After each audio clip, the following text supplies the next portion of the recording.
And the broadcast is now starting. Okay, with that, Nikki, do we need to wait for Linda? Yeah, I was just checking to see if she's on. There she is. There she is. Yeah, there she is. There she is. Okay. Okay, then at this time we're now live. We're broadcasting, and I'm calling to order the meeting of the State Board of Elections. I can see visually that we have 5 members, including myself, present, and declaring that we do have a quorum for this meeting. The next item on the agenda is additions to agenda. I have 2 notes that may as well fall under this as much as anything else. Note number 1, there will be a closed meeting today. That in part drove my next note, which is that we'll do the closed meeting last, as we have done in the past, not the recent past, but generally in the past, we try to do it at the end so that people don't have to stick around. We're going to do that today. And item number 7 on the agenda, which is speakers. There will be no speakers today. I'm concerned that we're going to be going maybe a little longer than we want today. So we're going to focus on the agenda items that we have. Does anyone else have any additions to the agenda? Yes, I do. Okay. I saw in the materials we received this morning that there's a new policy regarding voters who may be temporarily incarcerated. And this is the first I've heard of it. It's never been on our agenda. We've never discussed it. And I have some questions about it. Okay. Why don't we deal with that under the November 3rd election, members' comments. Okay. Stick it in there. It'll be one of the items we'll deal with. And I'm just making a note on it.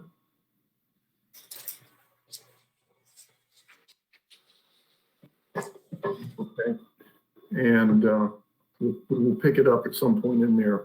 Does anyone else have any additions to the agenda? Okay. Next item is the proposed changes to COMAR 33, 08, 05, 01, and 04. Who's going to handle that one? This is going to be me. Okay. So good afternoon, everyone. In front of you, it was in one of the emails, you have some proposed changes to COMAR, 33, 08, 05, 01, and 04. This is canvassing, and it's post-election verification and audit. In Regulation 01, paragraph B4, we're proposing to amend the definition of precinct to include an election day vote center. And we are also proposing in the same subparagraph to extend this definition of precinct through Regulation 9 of the chapter.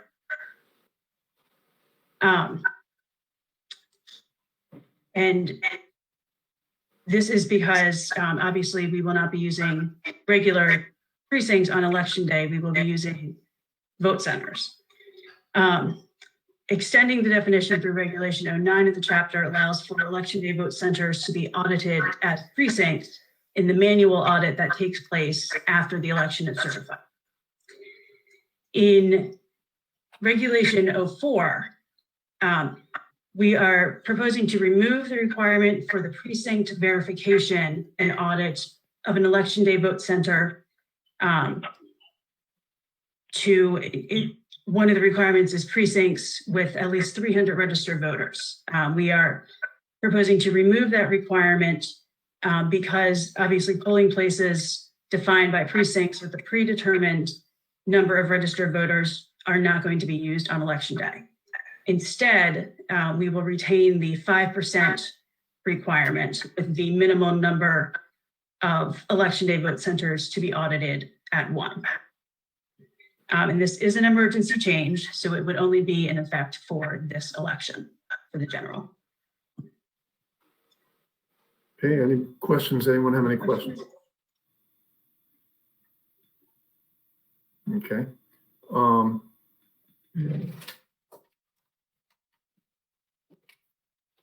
So Tracy, as I understand it, then we're still going to do some precinct auditing and we're going to do vote center auditing as well. Is that right? Correct. So we're including election day vote centers in the definition of precinct. That way, in the regulations, when a precinct is audited, the election day vote center would be audited as a precinct instead of your neighborhood polling place. Okay. Okay. Can I have a question around that? So in .04, the selection of precincts, obviously every precinct is involved with every early voting or election day voting center. So what does that mean practically with how this is worded? That if you're going to do 5% of precincts and then you're going to do one election day vote center in total? No, I said including at least one. That way it's defined that the minimum number of precincts to be audited is at least one.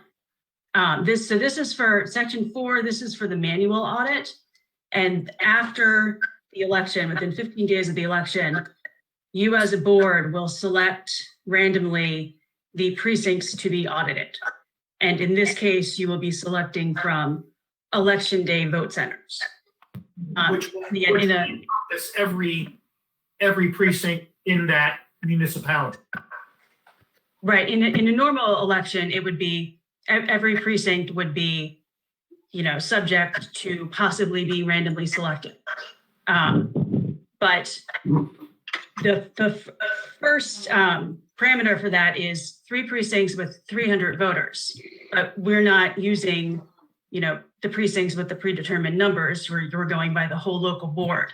So if we just remove that parameter and stick to just 5% of precincts, or in this case, election day vote centers per local board, you would randomly select whatever that number comes out to, but just defining that the minimum is going to be at least one. I guess and pardon me, because we got all this stuff late and I've had a lot of stuff at work, so I That's couldn't okay. think all the way through it. So I'm thank you for an entertaining question. No problem. What if you're going to do 5% of precincts? So let's say a county has 20 election day vote centers, and if you do 5% of the precincts, those precincts are going to touch theoretically all 20 of those vote centers. So, Bill, this is where the change in the definition of precinct comes in Regulation 01. Okay. So if we change the definition of precinct to election day vote center, and then take that down to Regulation 4, Okay.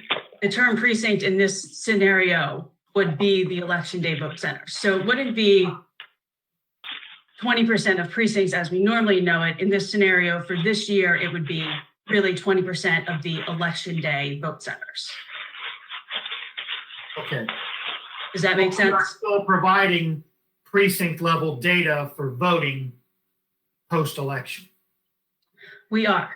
Different topic, but yes, that's still being done. Okay. Thank you. You're welcome. I probably thought through that if I'd had, you know what I mean? We didn't have the time to. That's okay. There's a lot of different audits and they can get a little confusing. Yeah, thank you. You're welcome.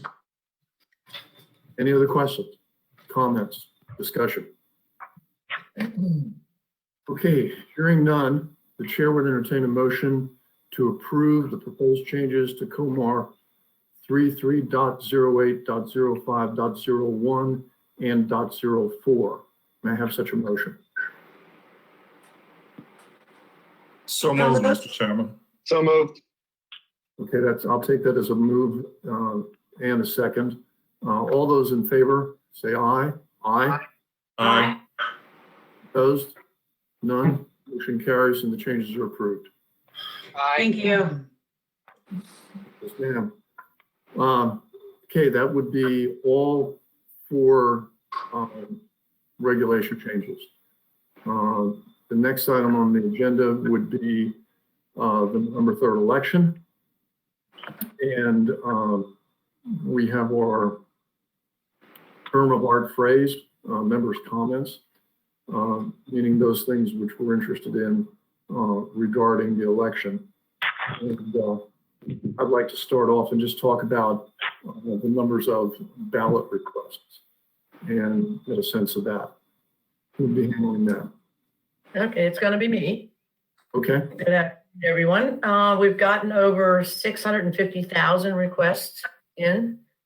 The local boards and the voter registration staff at the State Board of Elections are busily processing the requests.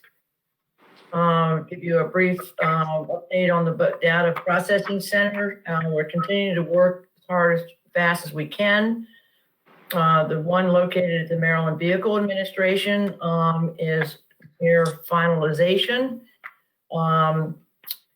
Department of Budget and Management. Chewbacca. Huh? Chewbacca. I'm sorry, somebody I thought was trying to ask me a question. Department of Budget and Management is recruiting people for us. They've got about 40 people in progress.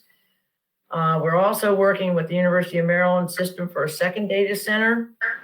And we're hoping that the Maryland Association of Election Officials is going to be able to provide supervision of the data center staff. And now I'll turn it over to Donna for discussion to begin the discussion on ballot printing. Hi, this is Donna, and I need to get back to a document here. I'm sorry. Donna Duncan. So one of the documents that we sent to you in this package was a notice that will be included with the Baltimore City ballots regarding question G. The language for the question was certified to us on August 7th, or that was the deadline. The attorney that was writing the language failed to pick up a late amendment to that legislation that removed a sentence. It was discovered after the ballot posting had been completed, and it was too late to redo the entire development of the ballots and proofing process. And we had already given the printer the okay to start. So Andrea developed a notice that will go with all mail-in ballots, will be posted at the in-person voting locations, and will also be noted in the sample ballot mailing. Andrea, I don't know whether you have any other comments on that. I don't have any other comments. I'm happy to answer questions about the notice and about the process, but I think that summary was accurate. Question. Go ahead. Malcolm? Question. Who would be responsible for the cost of correcting this error?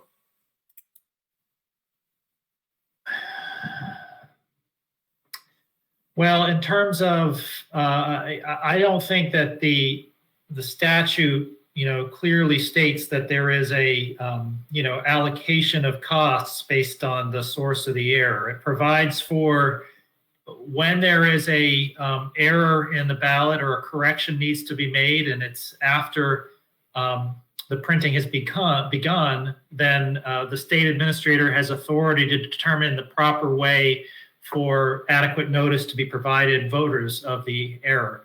Doesn't say who bears the cost of that process, but that's just what the law provides for. Thank you. And Andrea, Mr. Chairman, can you hear me? oh, yeah, we can. Just to be clear and for the record, on statewide questions that are on the ballot, it is the responsibility of the state Secretary of State to deliver the language that's to go on the ballot. Correct? Correct. Yes. In the case of locals, and in this case, Baltimore City, it is the responsibility of the city solicitor to deliver the correct language to the state board to be put on the ballot. It's Correct. the office of the attorney of the governing body. So yes, the city solicitor's office or the county attorney, that's typically the process. Okay. I mean, just to be clear, this was not an error on the part of the State Board of Elections or any SBE staff. We put the question on the ballot as it was delivered and certified or whatever, by Baltimore City solicitor. That's correct. So, therefore, if there's an additional cost to this, I personally think it should be borne by the entity who's responsible. In this particular case, the Baltimore City solicitor.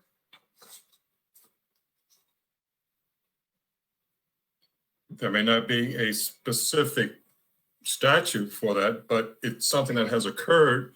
And if we'd made the mistake, we'd have to pay for it. So the mistake was made by another entity. It looked like they would have to pay for it. So what would the mechanism be to affect that? Is there one? Send them an invoice. I suspect we're going to be sorting out the cost of this election for some time into the spring. This will just be one more item. Malcolm and Bill, I can look into this because it's not something that I've had a chance to really investigate historically when this has come up, what has done, and if there have been costs to be borne by entities or individuals for whom or where responsibility for an error lay. I just don't know what historical practice there has been and if there is a mechanism for that. So I can investigate and report back. Thank you. Thank you. Anything further on that item? I have nothing further. Okay, thank you, Donna. Let me just touch back on the ballot requests and the data centers. So we're trying to stand up a second one, and right now we're the supervision of it. We're looking at one thing, the standing up. Is that done by the state staff? Yes, That stuff. yes. Okay. If I might add to that, so yes, we are going to be on site to help with the onboarding and some training.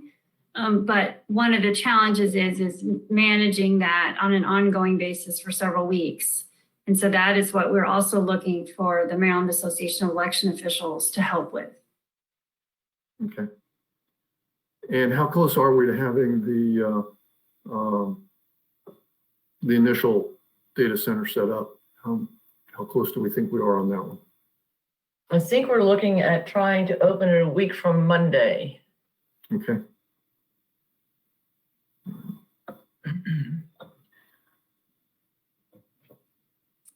All right.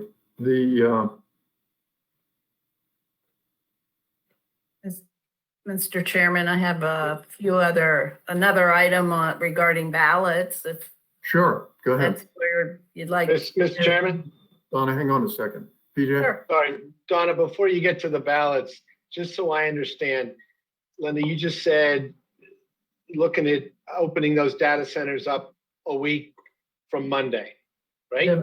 The MBA one. The MVA one. Just mechanically, it is those data centers that will be processing the mail-in ballot applications to then provide that data to the printer to print the ballots and mail them the ballots, right? Yes. So we need to get moving, right? I mean, the sooner the better. Oh, absolutely. It's just a matter of how many hours a day does my staff have to do everything I have to do. So we're working on it. We're trying. Okay. Thank you. Okay, Donna, you had another item that you were going to raise it.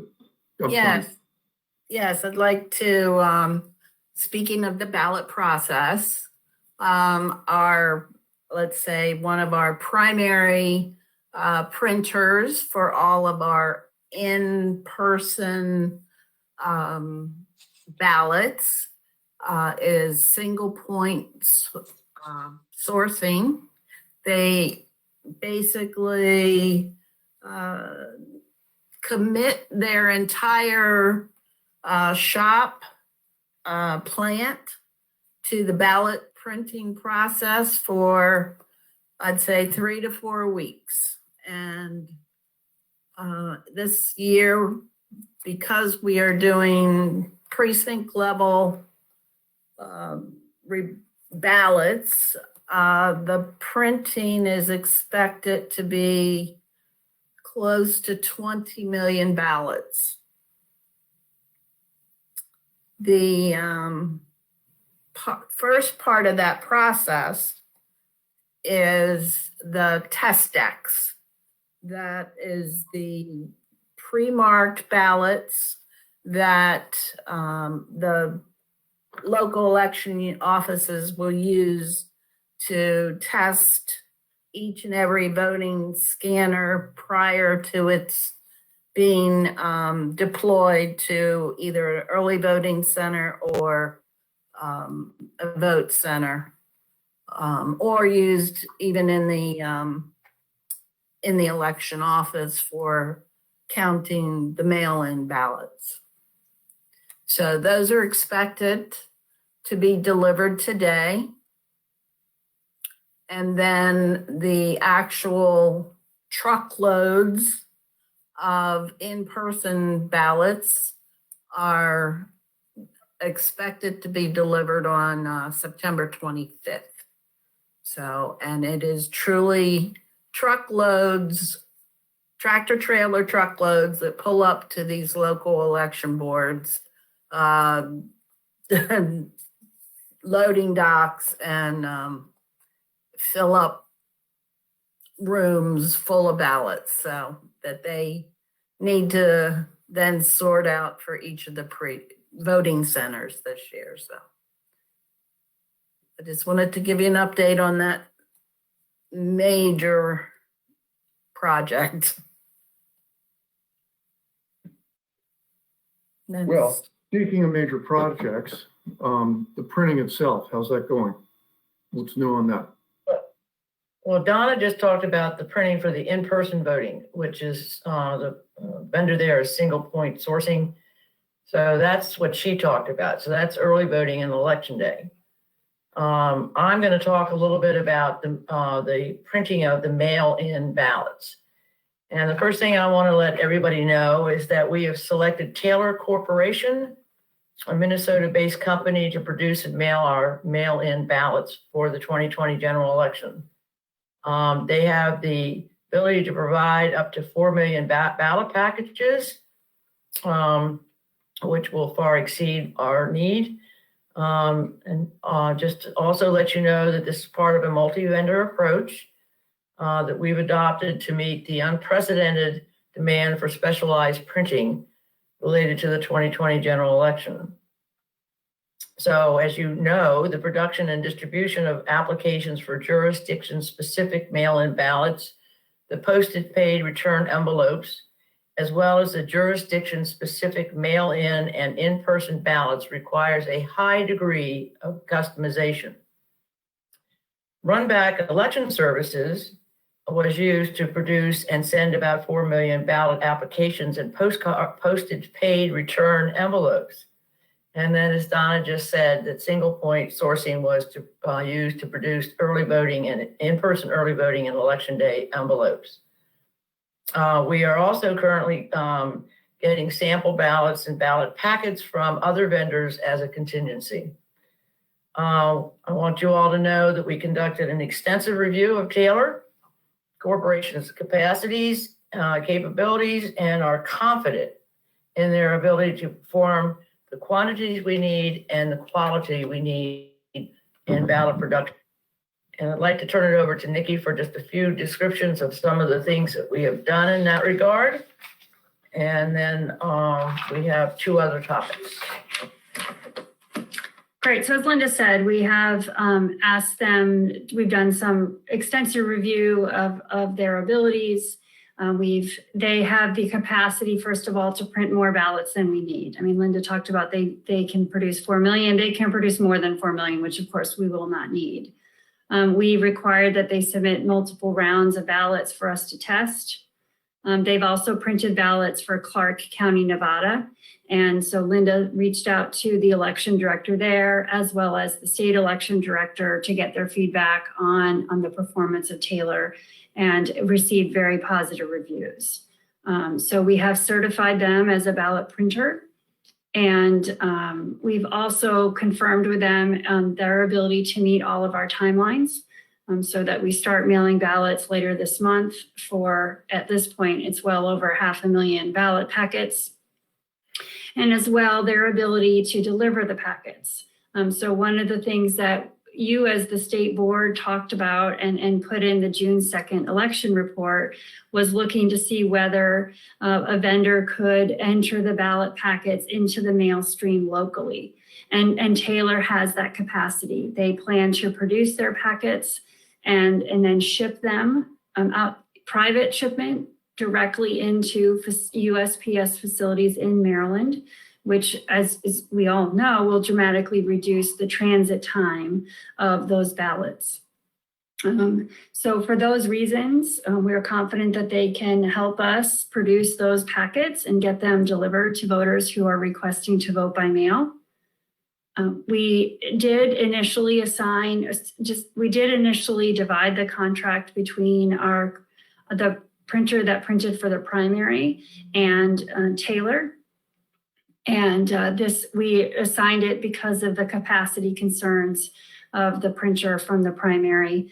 But they notified us this week that they declined to produce the packets, and Taylor was able to absorb the additional quantities. Again, their capacity far exceeds what we need, and they were able to absorb the additional counties and will now be printing ballots for all 24, printing and mailing ballot packets for all 24 counties. Anybody have any questions about this particular matter? Mr. Chairman, can you hear me? This is PJ. We can. Okay, I because of my bandwidth and because I'm driving, I'm just dialed in by phone. Question. I just forgot my question. Hold on. Taylor has printed other states' ballots, correct? Yes, they have printed ballots for Clark County, Nevada, which is Las Vegas. Have they printed ballots that from other jurisdictions that use ES&S equipment? They are a certified printer by ES&S. I'm sorry, I don't know whether Clark County uses ES&S ballots or not. We can look into that, but they are a certified printer for ES&S. Actually, the fact that they're certified by ES&S is what I really wanted to get at. Okay, because that's the system we use. So therefore, because we have a printer that is certified by the company that where we get all of our scanners and voting equipment. Okay, thank you. Any other questions?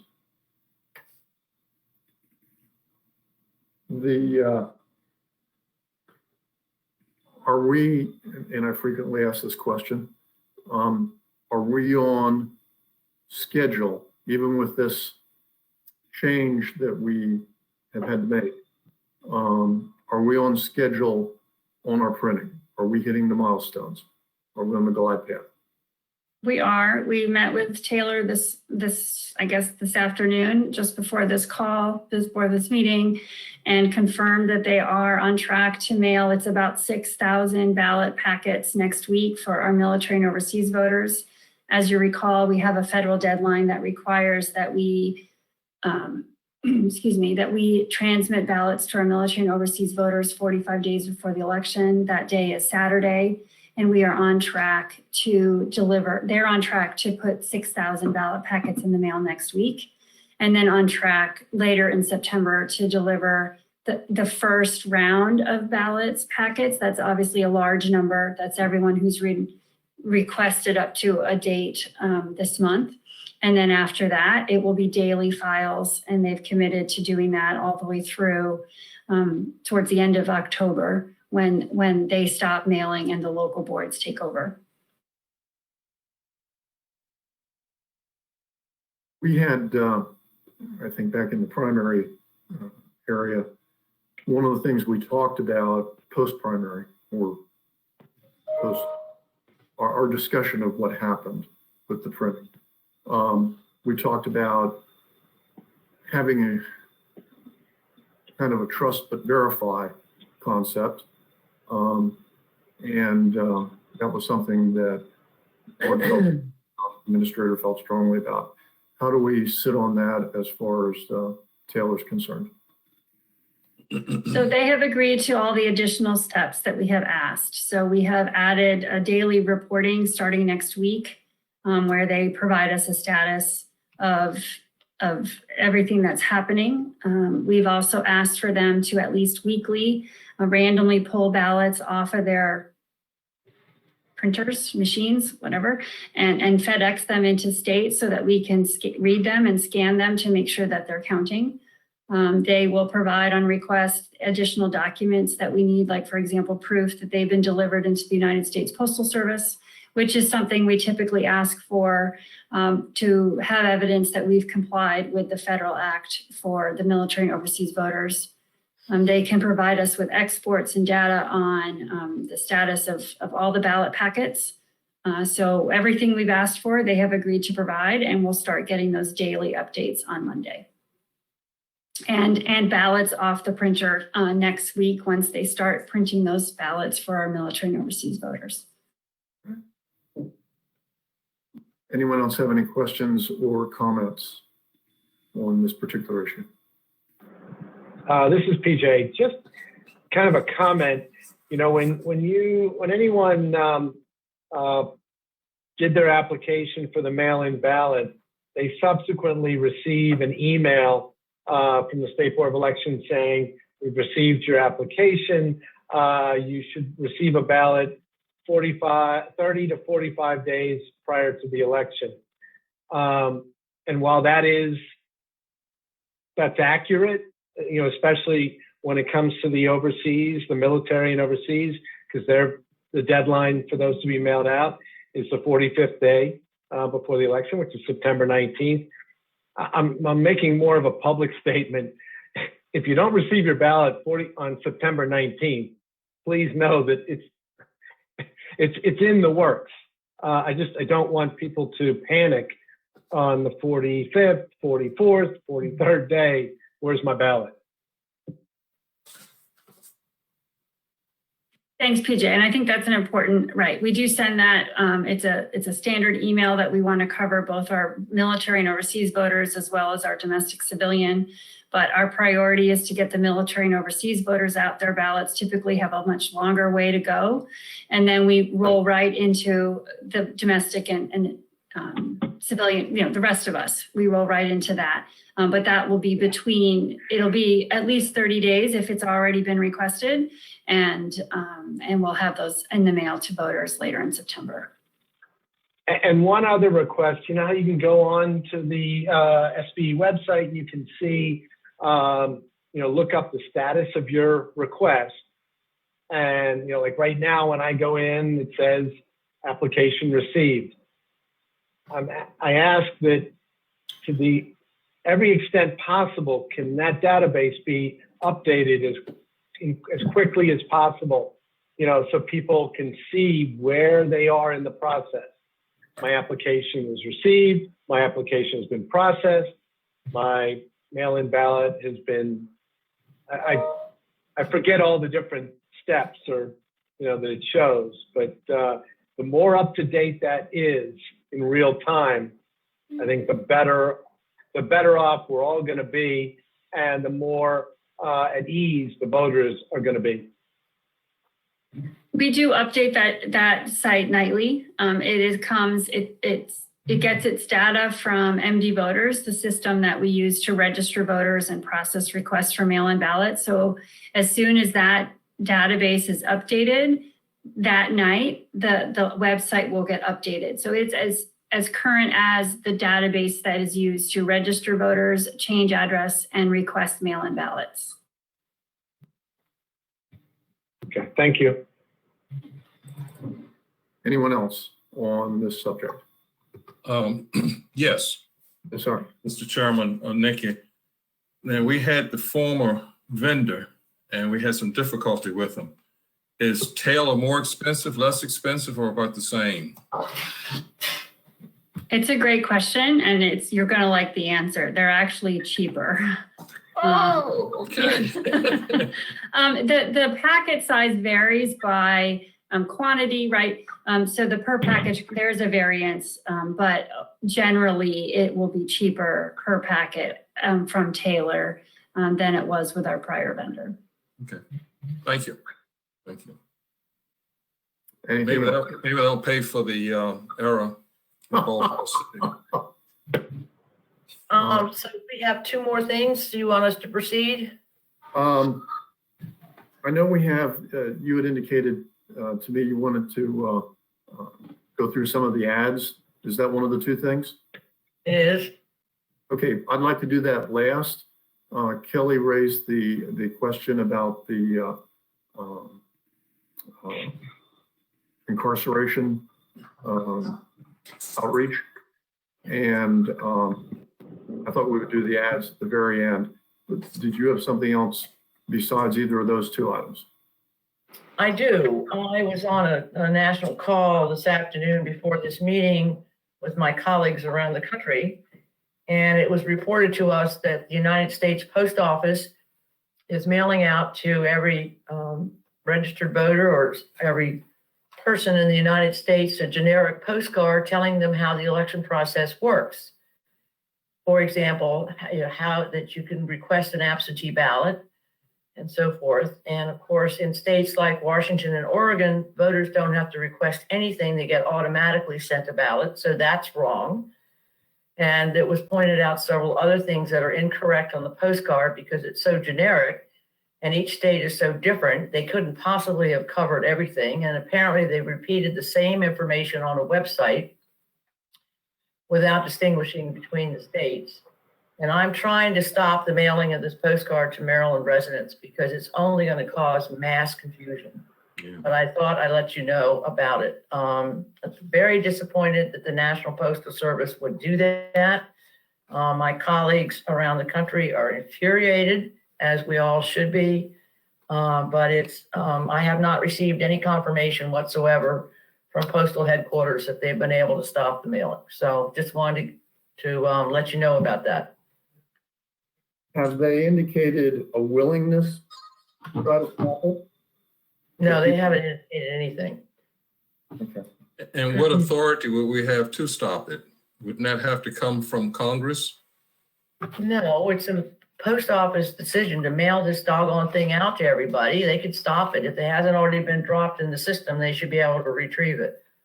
Well, I guess what I'm asking is, why would they listen to us to have them to stop it? Because we're all mad. Well, we're mad about some other things they do. Hasn't had any impact. But okay. They're trying to foster good relationships with the states Yeah, and trying to be friendly. And our people here in Maryland and the Baltimore region and the capital region have been really great, very cooperative. This thing came from national, not them.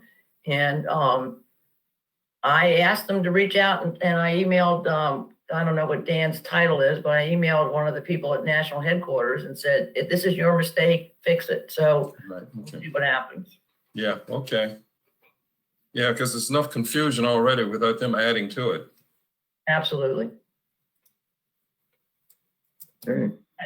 But Well, an enjoyable piece of information, Linda. I thought I'd liven things up a little bit. Yeah, so. We needed that. We needed that. Yeah. Okay. So then the next item, let's deal with the incarceration outreach. Ellie, do you want to? You've already asked the question. Do you want to? I just had to unmute myself. Thank you. We had an activist come to the board about a year ago, I think it was, with a wish list of things she wanted us to do to help her get out the vote among the incarcerated population. And I've never heard anything more about that. We've never had a discussion at the board on this. And then this morning in meeting materials, I got a letter, we all got a letter telling us that the SVE has already done certain things and agreed to do other things. And I don't know, is this letter accurate? Am I understanding it correctly? It sounds like we're doing special mailings. So I'm happy to address that. So we do lots of mailings before elections. We mail materials to individuals who appear to be registered to vote but aren't. We call that the same day registration mailing. We do mailings to, well, we do a couple different mailings to them. One is under the ERIC program, and then one we do to let voters know about same-day registration and address, or same-day registration right before early voting starts. So those are going to hit the mailbox, I think, next week. No, I'm sorry, not next week, in October. And then we're also doing other mailings. So we are doing a mailing to individuals who are eligible and in detention centers. We're sending them a voter registration application and a mail-in ballot request. We are also sending mailings to individuals who we don't have a good address for, say an inactive voter or a voter whose ballot from the primary was returned as undeliverable. We're sending them a mailing with the same information, the voter registration form, I'm sorry, just the mail-in ballot request form, if MVA provided us with a different address.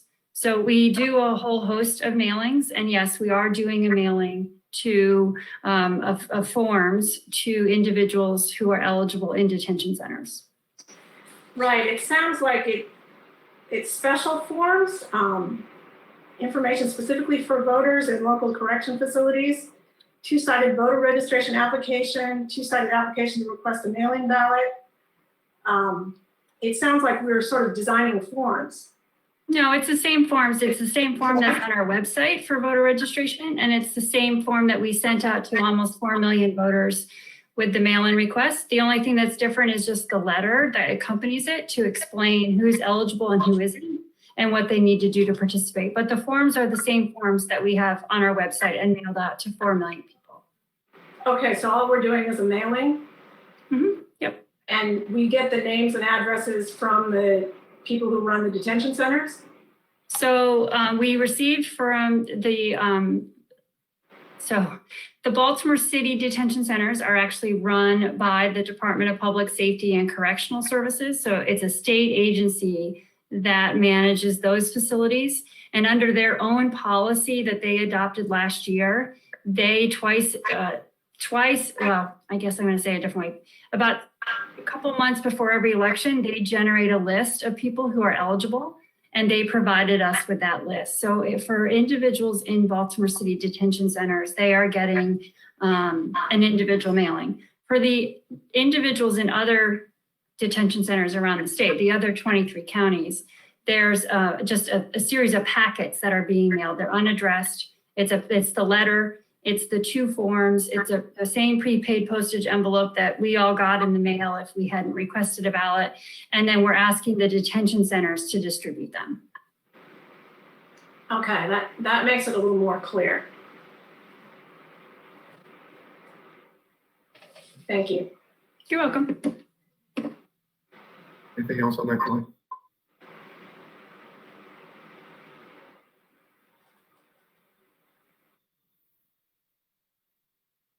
Okay. I'm just checking to make sure I'm not muted. I would note, all right, Kelly just left the picture.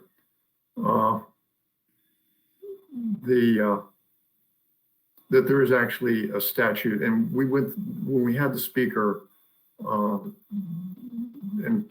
I recall the speaker as well, just note that this is actually pursuant to a statute that the legislature passed at some point, granting the ability to certain individuals. Well, I know they made it legal for people to vote who haven't been incarcerated for a felony conviction. But I wasn't sure of a statute requiring us to do a special mailing. That was No, I'm not suggesting it does. I'm just saying that we have the statute and that people are eligible to vote, and they became part of one of the number of mailings that we made. okay. Well, my concern is always that all voters be treated the same and that the Board of Elections not be doing get out the vote work. It's really important that we not do that. And you know, I mean, sometimes people unexpectedly go into the hospital for lengthy stays. Do we have mailings to people in the hospital who might be eligible to vote? So I think that there is a process to facilitate that. That's what the agent process is for. We do outreach to nursing home and assisted living facilities. Obviously, this year it's a little different because of the pandemic, but the local boards of elections go into those facilities with voter registration forms, with ballot request forms, with ballots if they've already been requested, and facilitate that. So I guess I don't see this as a get out the vote effort. It's a way of delivering forms to voters like we did to 4 million registered voters to get the application in their hands. Yes, I have no problem getting forms to people who are incarcerated. I have no problem at all. It just looked like it was a specially designed mailing just for them. Just the letter, and the letter is really good. Had some help from groups that work with them, and then someone who does, like Catherine Summers, right, who does usability and works with improving readability. And I actually think that we'll be able to use that parts of that letter for other things because it's such a well-developed letter. So I'm grateful for their help, and I think we can actually use that letter in other places. But the forms were I literally got them off the website. Yes. It's just there are other voters too, not just in the hospital, but voters in rural areas who are using general delivery. It's hard for them to get mail. I just really want to be sure we aren't doing get out the vote work. And we're just making forms available.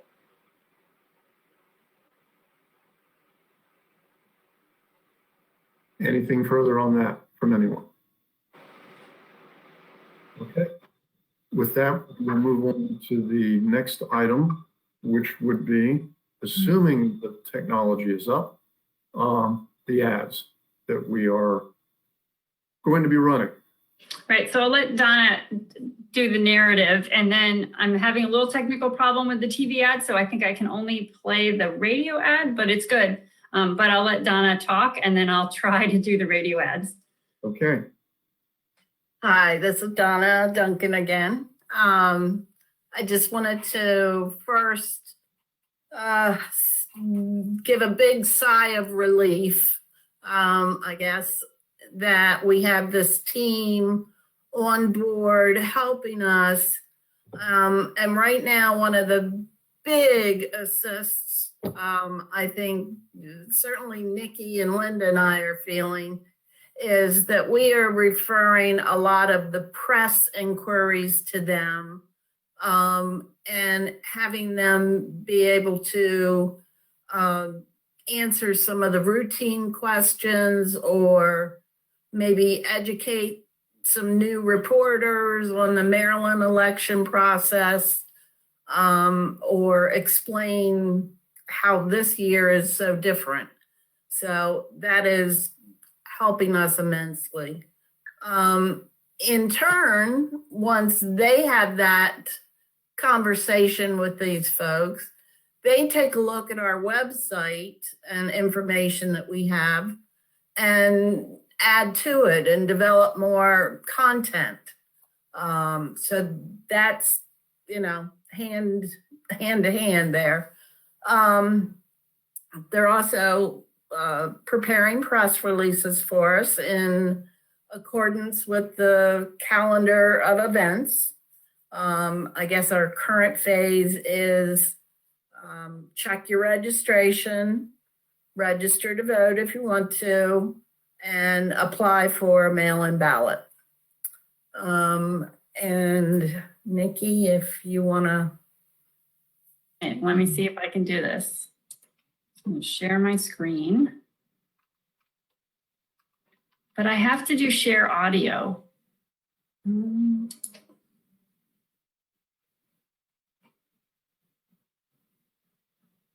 So can you see my screen? We can see a screen. Okay, well, right. I guess I'm not sure if it's going to do the audio or not, but let's give it a shot. Election day is almost here. You can vote by mail or in person. To vote by mail, you must be registered to vote, and your ballot request must be received by October 20th. Register to vote. Update your information. Request a ballot online. Find information.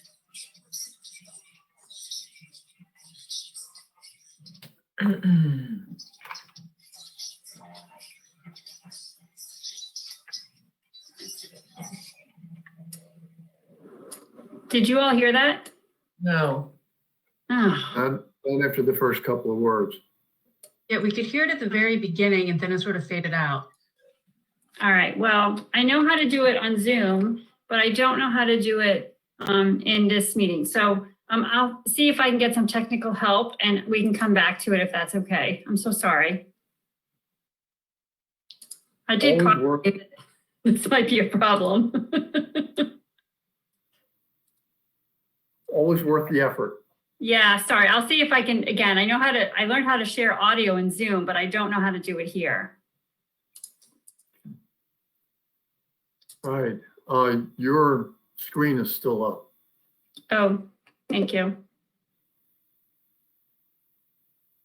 Mr. Chairman, this is Donna. Mm-hmm. At this time, we believe that our TV ad will run for the first time during the Baltimore Ravens game on Sunday. Okay.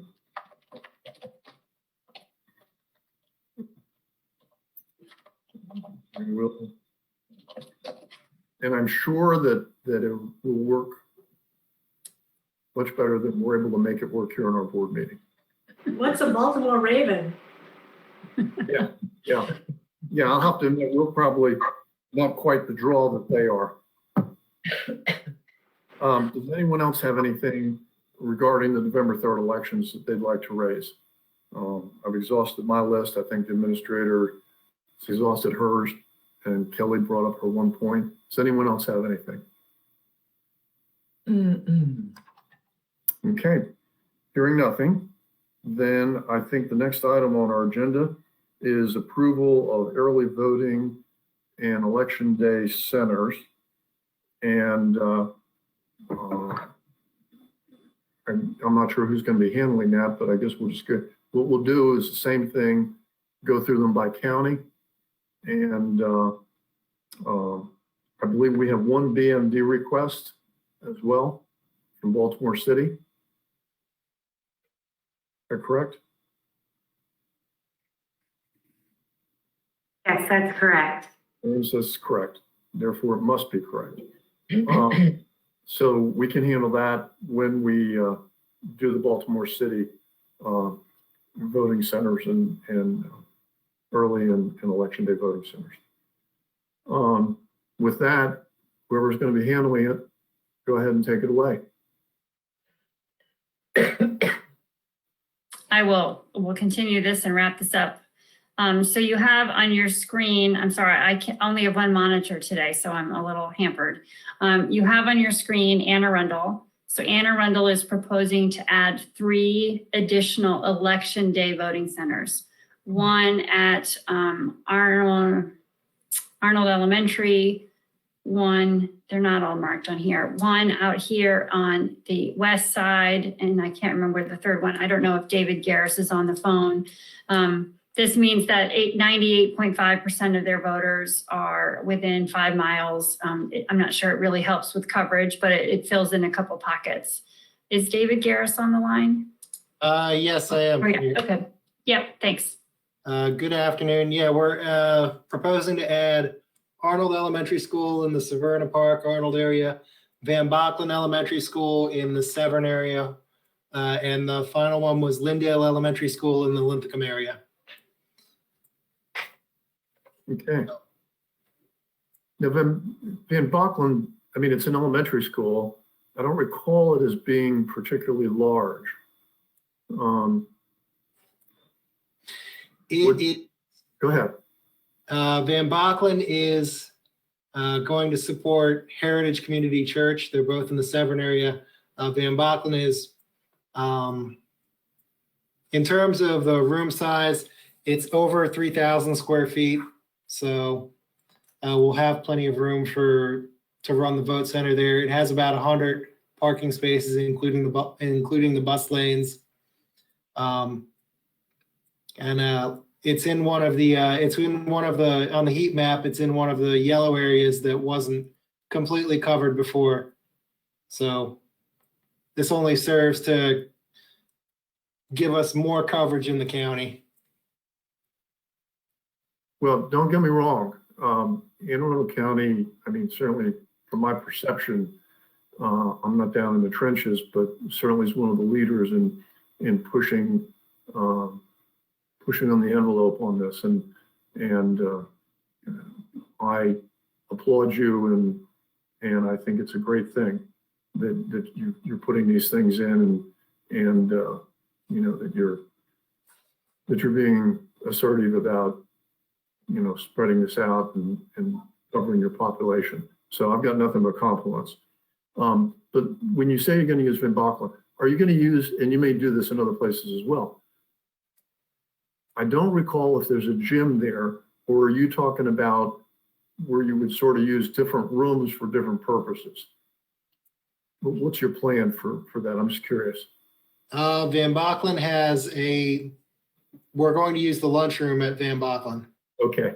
The cafeteria. Okay. All right. Got it. Okay.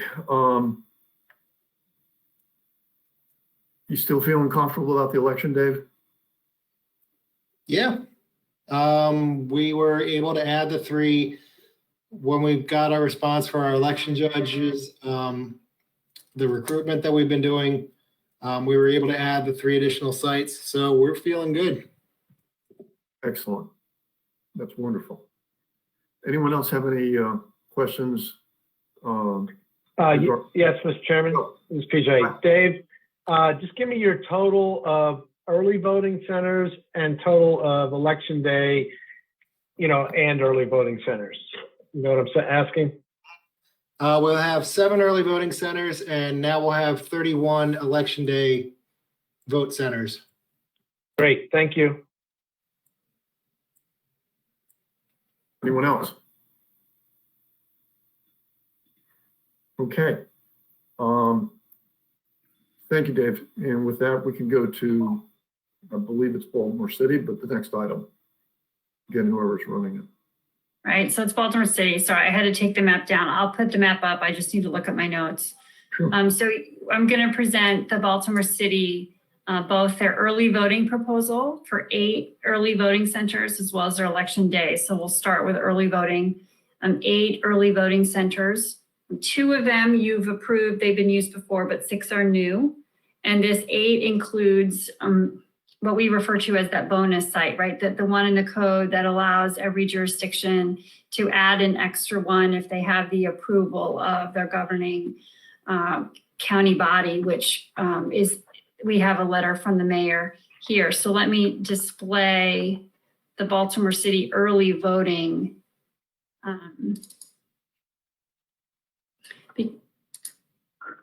Because of how the city is laid out, 100% of the voters fall within at least 5 miles of one of these. So this one is the circles. If you'd rather see the pins, I can, but in terms of circles, they 100% are within the required. And I think Armstead is on the phone to answer questions. Again, this is the early voting center proposal, and I can display the election day one whenever you're ready. Anyone have any questions on this? Why don't you, Nikki, why don't you display the election day? And if Armstead's on the phone, we could possibly bring him on at that point to discuss it. Again, if you'd rather see the pins rather than circles, I can do that. But there's, that is the layout for election day. Sorry, I have to, so I'll have to defer to Armstead. I can't see my notes on the number of locations. Again, 100% are covered. Is Armstead on the phone?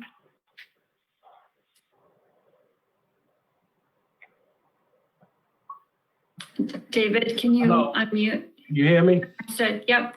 Okay. Good afternoon. Of course, we do have the 24 vote centers for election day, 8 early voting sites, and of course, 31 drop boxes for the city of Baltimore. And of course, we cover the city. As Nikki just said, sites are very convenient for all of our voters and accessible and convenient for them to come to the sites or Dropbox. Any questions? Did you say you had 8 voting? I didn't hear you. Did you say you had 8 early voting sites? Yes. I only counted 7. That must have been my error. And how many, you have those 8 plus 16 more for election day? Is that correct, Armstead? A total on the election day will be 24 sites. Okay. Mr. Chairman, this is PJ. I have a question. Go. I don't see it on, and I know on the map, there's only so many of these little pop-ups you can put on. Is Oriole Park, Camden Yards being used or not? Well, I will just say that it's on the document you have, and Oriole Park has asked to speak for themselves.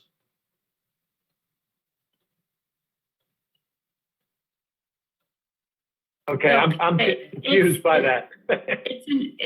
Camden Yards, Armstead is one of the proposed early voting centers. Is that right? Yes. Okay. And I'm still a little confused about they want to speak for themselves. Well, if you approve it, then I will go to them and see what they say. Ah, good. Okay. But I assume you have a warm feeling about this possibility.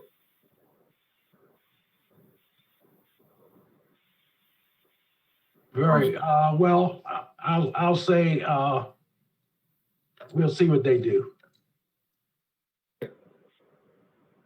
Okay.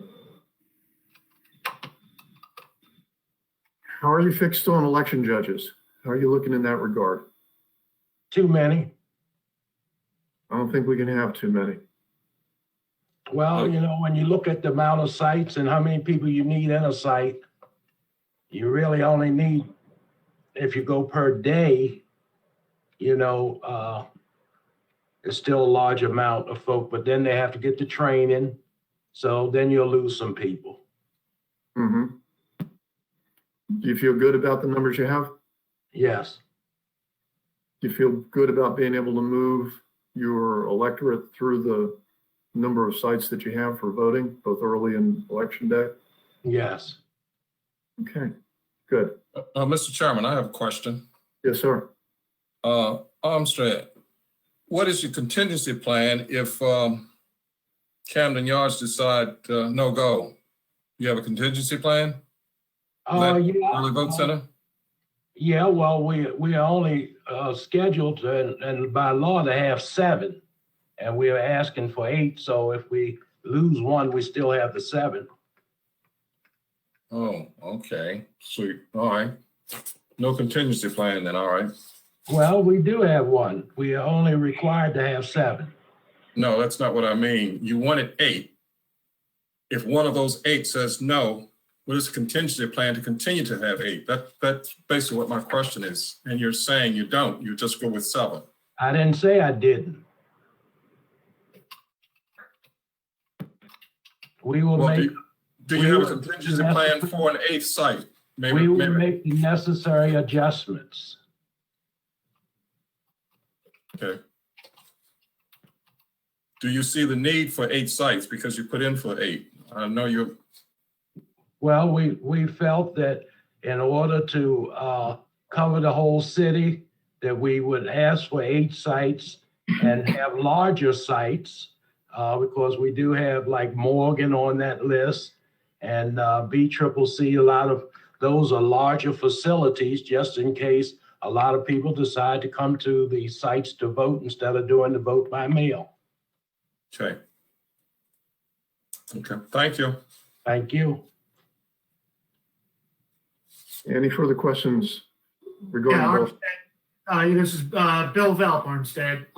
Just wondering, do you see any other challenges, or do you think you guys pretty much have everything under control at this point for the election? I think things look good and ready to go. That's good to hear. Anything else? Okay, Nikki, let's move on to the next. Thank you, Armstead. Thank you. Okay, so the next one is for Charles County. Charles County is, and I'll show a map in a minute. Charles County is proposing to add an additional election day voting center. That gives them a total of 9 election day voting locations. And it means that 85.6% of voters live within 5 miles of a voting center. That's an increase of a couple percentage points. So let me show that map. And I think, yeah, Tracy is on the phone. She's the election director for Charles County. David, if you could unmute her, please.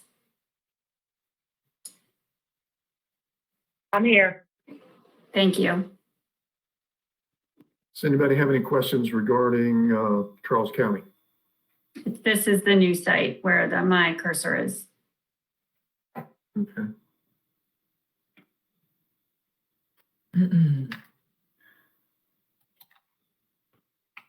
Anyone about Charles? Tracy, how are you feeling about the election right now? Do you have enough judges? I have enough judges. Do you think you're going to be able to move your people through this efficiently? Yep, we usually do. We do what we got to do. Okay. All right. How many, you're going to have 9 election day centers, and I just don't recall from data. How many early voting centers will you have? 2. One in Waldorf, one in La Plata. Okay. That will be right at, if I'm reading the map right, I think that's like right in the center there pretty much. Yes. Yeah. Okay. The one is at St. Charles High School and the other one is at Sacred Heart. Okay. All righty. Anyone else? Questions? Charles County. All right. Tracy, thank you very much. Thanks. Next, Nikki. Okay, the next one is Prince George's County. They are proposing to add an additional voting location at FedEx Stadium. It doesn't impact their percentage because their coverage is so good. So let me open that one. I don't think that FedEx is shown on here just because of the numbers. I can show a pin if you'd rather, but it's at FedEx Stadium, and I believe Alicia's on the phone. Yes, she is. So David, if you could unmute her. Good afternoon. Hi, Alicia. Hello. Yes, we're proposing to add, the FedEx field was made available to us within the past couple of weeks. And we think that it would be prudent to use it as an election day vote center. As you very well know, the FedEx field is huge. We do plan to use the concourse area to move voters. And we think it would be a good facility to not only, well, let me just say it's very close to the Wayne K. Curry Sports and Learning Center, which is also a nice size facility. Of course, not as large as the FedEx field, but Wayne K. Curry, the Sports and Learning Center, is a very high performing early voting center typically. And we anticipate that would, by having FedEx field very close to it, it would offset the lines that could potentially occur at the Wayne K. Curry Sports and Learning Center. Okay. Anyone have any questions, Prince George's County? Mr. Chairman, it's PJ. Just want to make sure I have the numbers right, Alicia. So you're going to have 11 early voting centers. Is that correct? Yes, that's correct. And then election day, a total. The election day total would be 30 or 31? 41 sites. 41. 41 sites. Fan 41. Let me just, I think it's a great idea to use FedEx Field. Thank you. Thank you. Anyone else have any questions, Prince George's County? Alicia, how are you feeling at this point about the election? I feel good so far. I think we're in very good shape with election judges. We're in very good shape with our sites. We are conducting a full-fledged outreach campaign because obviously we want as many voters as possible to vote by mail.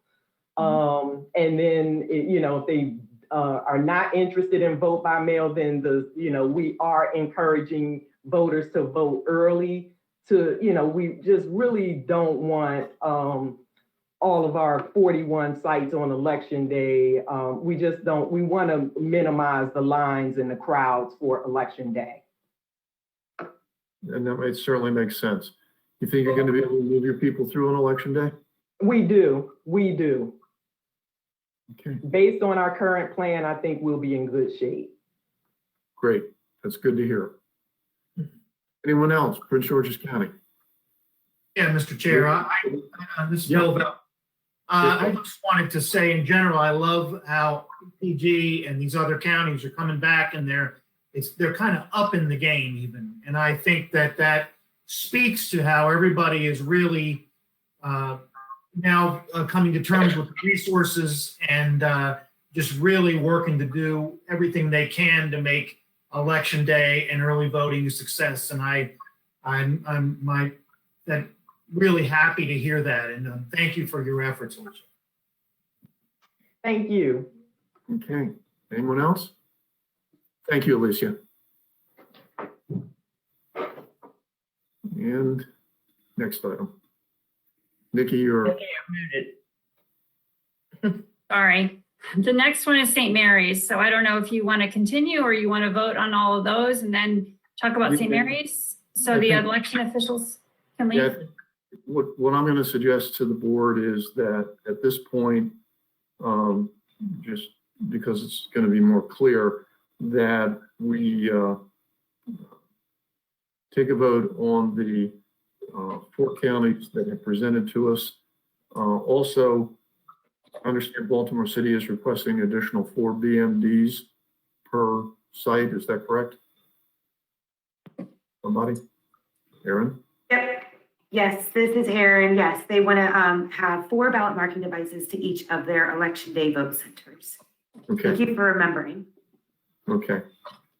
And so at this point, again, just for clarity, the chair would entertain a motion to approve the early voting, election day, and BMD requests by Anne Arundel County, Baltimore City, Charles County, and Prince George's County. May I have such a motion? This is PJ, so moved. Second? Second. If it's seconded, all those in favor say aye. Aye. Aye. Aye. Opposed? Motion carries. Anne Arundel, Baltimore City, Charles, and Prince George's counties are approved. And now, the reason we're doing this, St. Mary's is a different posture than the other 4 that we just dealt with. So let's go to St. Mary's. Okay, so this was the discussion you all had last week and tabled it. So a couple of meetings ago at the August 28th meeting, you approved 2 early voting centers for St. Mary's and 3 election day vote centers for a total of 5. So 2 early voting centers, 5 open on election day. And then last week, I presented a revised proposal with 1 early voting center and 6 election day voting centers, so for a total of 7. And so you all had a discussion and tabled it. And so bringing it back, Wendy is on the phone to answer questions, and I can display whichever map you would like to see, if you need to see a map. Well, at this point, just one of the things we discussed in the last meeting, as I recall, was reaching out to the governing body in St. Mary's County.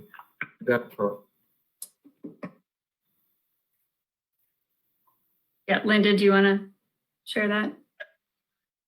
Yes, I emailed the county administrator and asked her for her position on the second early voting center, and she responded that the county administration had no position one way or the other on it, and that she was deferring to the local board of elections. Okay, thank you, Linda. Mm-hmm.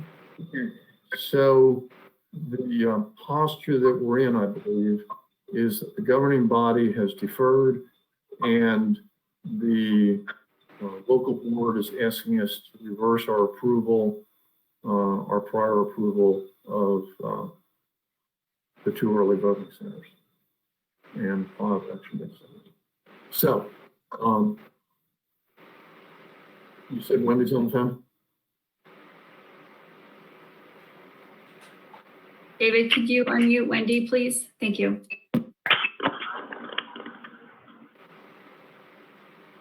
Yes, I'm here. Okay, hi, Wendy. Hello. Afternoon. Does anyone have any questions or discussion they'd like to raise regarding the St. Mary's County request? Yes, Mr. Chairman, it's PJ. Yes, sir. Okay. Here's the problem. I don't want to be repetitive of what I said at the last meeting, but I want to kind of summarize. Here's the problem I'm having with St. Mary's. We are aggressively trying to get citizens to vote by mail, but some people won't. Some people, just prefer to vote in person. So we're trying to get them to vote early, and the establishment of these early voting centers and the utilization of them. we suggested the high schools because of all the characteristics of high schools. They're generally spread out around the counties. They have the largest facilities. They have the infrastructure to support it. And it's my understanding that the St. Mary's County Board of Elections chose Great Mills High School, developed a security plan so as to, keep separate students and school staff from voters. And again, in high schools, you can do that.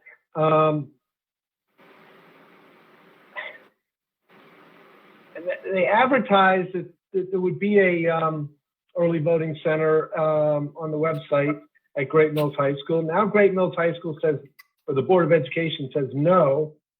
Are there any other centers in the southern part of the county that could be used? I just feel like we're leaving a cluster of people, voters in southern St. Mary's County, without easy access. We aggressively look in the southern region for a second different site, but there is literally no other facility that we could use. And unfortunately, the school did withdraw our permission to use Great Mills High School as an early voting center, so we had no choice to leave there. We just got a letter from St. Mary's County NAACP suggesting 4 possible sites.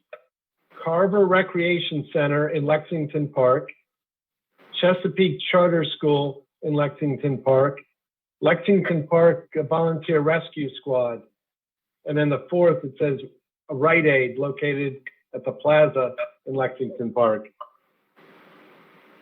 Right, and I received that notification. And Carver Recreational Center, their website says that they are currently closed to the public rentals, so that's a no. Chesapeake Charter Schools, we're going to run into the same situation because students will be back in school. Lexington Park Volunteer Rescue Squad, we did reach out to them and they said no. And Rite Aid location, I have no idea. Is that an actual store? Is it a vacant store? I've never heard of this location, so I don't have any information on that one.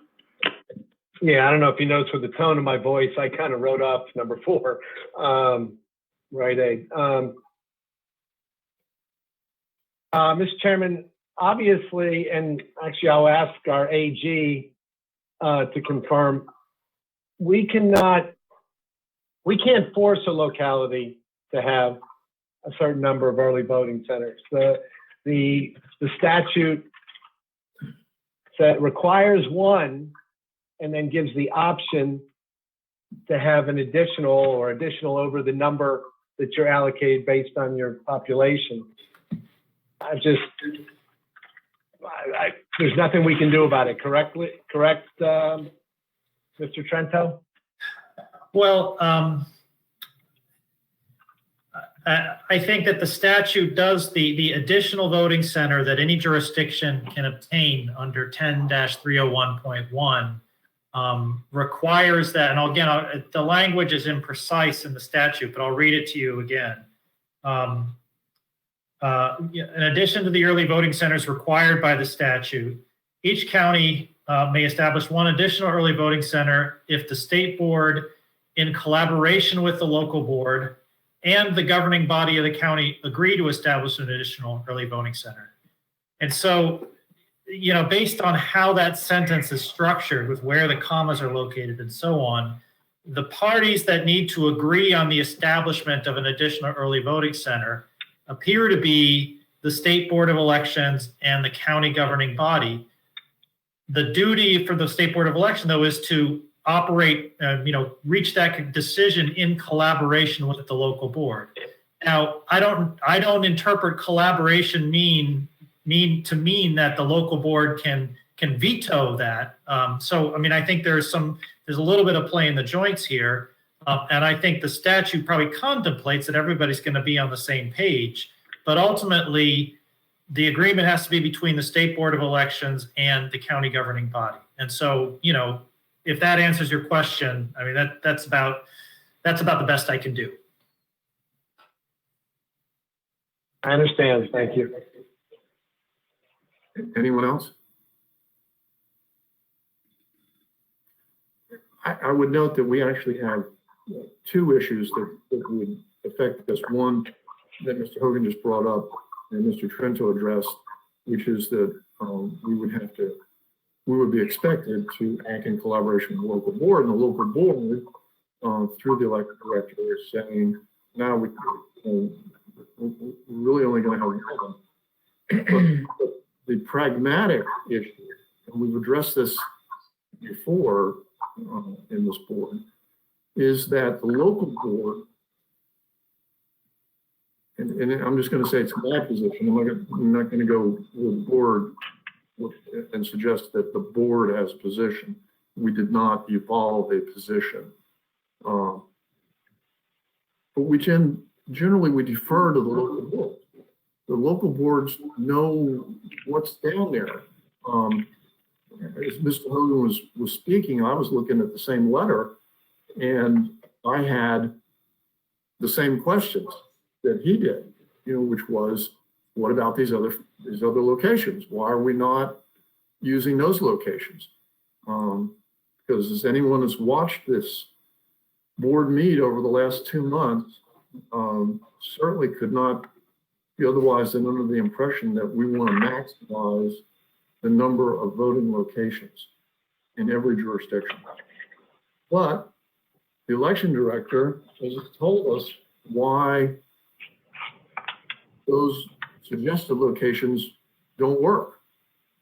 And so we have the local election authorities saying both in a general sense, and that they presented this, and in a specific sense, where the election director has spoken today, they're saying you can't use those facilities. We're in the same problems that we would have with high school, where we've been flat rejected. And so I think that there's a pragmatic question, as well as the issue of generally deferring to local knowledge of local situations, local opportunities. So the state board, I believe, cannot simply wave their hands, much as we would like to about many issues, wave our hands and magically create a location which would be suitable both in its facility and its location. We don't have the ability to do that. And the election director has just flat told us she can't find one. And she had the same letter, and she's considered the items on there. So that's my perspective on this. And I invite comment either generally or in response, or what I've just said. I'm unhappy we don't have anything there. We thought we did. Apparently St. Mary's County Board of Elections thought we did. And then they found that we did not. And the rug was pulled out from under us on this one. So that's my thoughts. It's more pragmatic than anything else. Anyone else have any thoughts, any comments or concerns, discussion on this matter? Mr. Chairman, smell good fun. I am greatly concerned because I know that area is highly populated, and it's been stated there are a lot of people in that area that depend on public transportation. And if a location is not available, a location is not available. And perhaps at this time, we have to go with what they've come up with, but I would encourage them to look and see if they can find something for 2022, because we may have the same issue again and have to wait and see if there is some place available close by that can accommodate that community during the early voting stage. But I think it's a challenge to try and come up with a solution to this situation. And I would tend to have to agree with you, Mr. Chairman.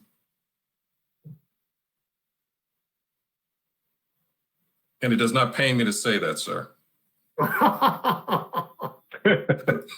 It pains me to have this issue that we both agree on in this way. But it is,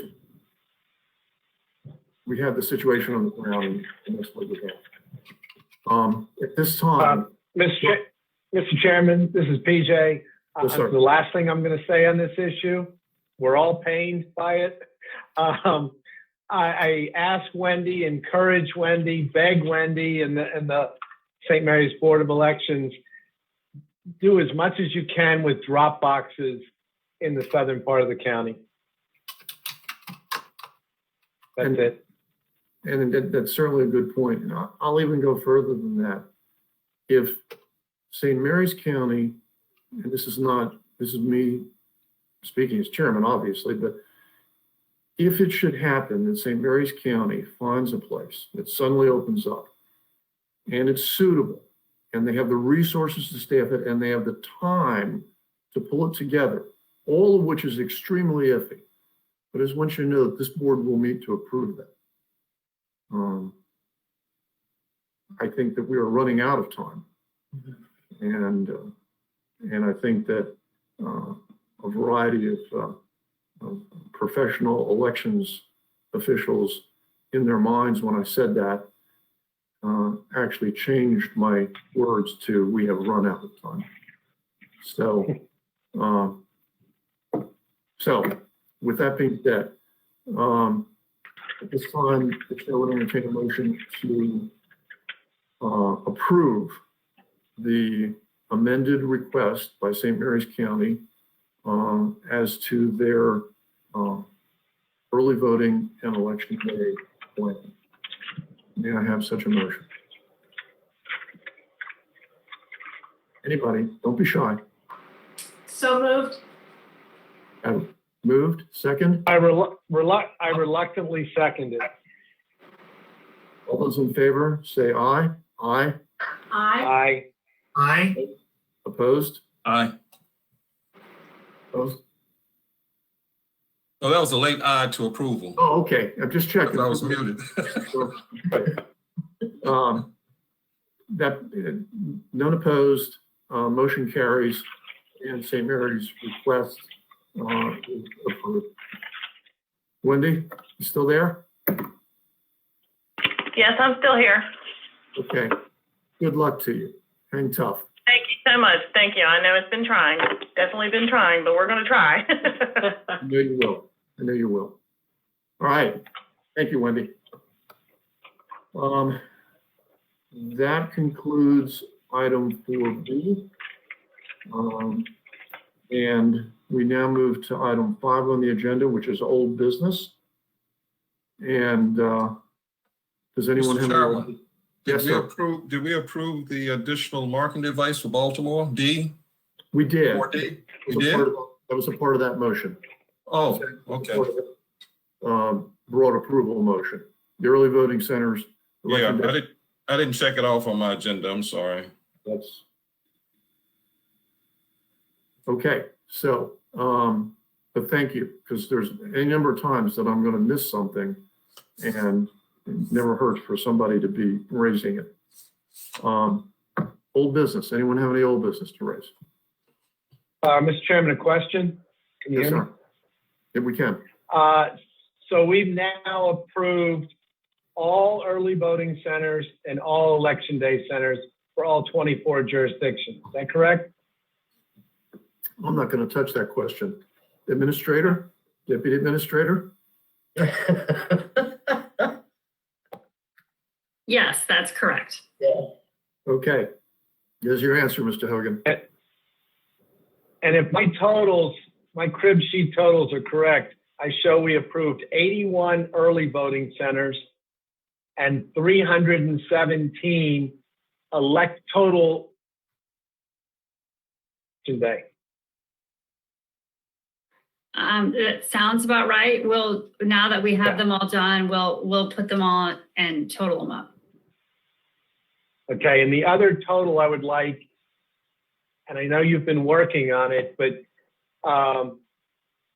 the distribution of drop-off boxes by jurisdiction.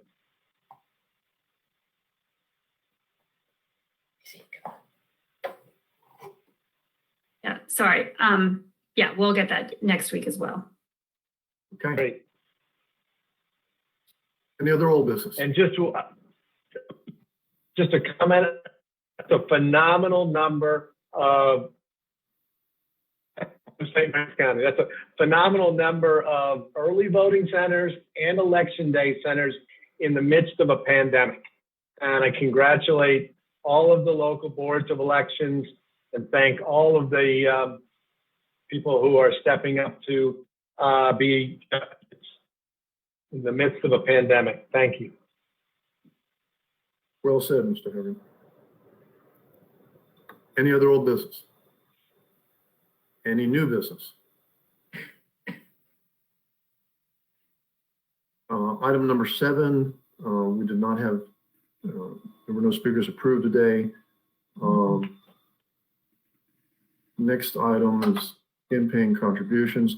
I had campaign contributions. I don't have them written down beside me, and I'll bring them in the next meeting. They were made this week, but they follow the pattern that I've been reporting through the election cycle. Schedule the next meeting. What I propose is this, and our work as a board is winding down to some degree. Not as an administration, but as the 5 board members. And my feeling is that I want to minimize the impact on the staff and election directors that may need to be in on a call, taking them away from other things that is ramping up. We've done a lot of the things we need to do, and I checked the other day, and I believe over the last 2 months we've met, I think it's the 8th time in 9 weeks, which is just about pretty close to what we need in the course of a normal year. So, of course, this isn't a normal year. So, with that in mind, what I'm proposing is that we schedule a meeting for Thursday, September 24th in the afternoon, and a meeting in the afternoon for Thursday, October 8th. Then, unless the administrator needs us to meet to handle some particular matter, the next meeting we would have would be post-election in November. So, if everyone's okay with that, and if we can nail some dates down. Now, as always, if we get the call that they need, that an emergency meeting is needed, it will go out and we will put it together as quickly as possible. But at this point, I think the 2 meetings that we have scheduled should be sufficient, both for us to be doing our jobs as a board, and also without impinging too much on the people who are now in the trenches really doing the work. So how does September 24th in the afternoon sound? How does that sound for folks? Sounds okay for me. Okay. That's fine. Kelly? Yeah. Okay. Bill says, Bill's thumbs up. Okay, so the next meeting is 2 o'clock good for everybody? Yeah. Yes. Not getting any no's. Okay, so 2 o'clock on Thursday, September 24th. And then what I'd like to do is everybody pencil in October 8th as well, if that suits for everyone. So that we know we have a clear time period there. Anybody that has a problem with that? Are you thinking 2 o'clock again, Mr. Chair? I'm amenable to anything else, but yeah, that seems to work well for everybody. So you said Thursday, the 8th at 2 p.m. Yes. If it works.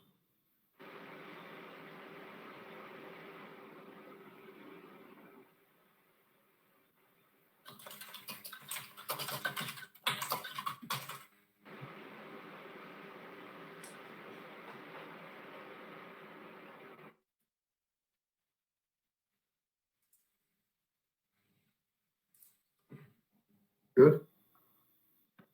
Okay. Yes. Bill looked like he was checking something. Everybody else okay with it? No. Bill, Yeah. you're mute. I was Bill, typing it in my schedule, sorry. Okay, so we'll call it 2 o'clock on Thursday, October the 8th, for the second meeting that we'll do today, or set today. Okay, we have one more item as a board today, and that is a closed meeting for legal advice. Assuming the board approves moving into closed session, just let everyone know that we will not be returning. This is for our international audience. We will not be returning back to session following this closed meeting. We will be adjourning the open meeting and we will retire to the closed meeting, but we will not come back to open session. Mr. Chairman, before you adjourn to the closed meeting, Yes, I would just like to take this time to compliment the staff for the work that they have done on the arduous conditions and working from home and taking care of things, and also to give kudos to the local board of elections, because this is the first time they've done things like this and they've done an admirable job. And I know we're all under tension and stress and pressure, but hey, the job is getting done. And also that this is the last time that we will see Erin, because she'll be leaving next week. And I want to say goodbye to Erin, and we're going to miss her. And too bad we can't swap her for Bill, but we'll do with what we have. But thanks to everyone and the fine job that you're doing. And here I was going to say what a great speech you gave, and then you had to not show me love.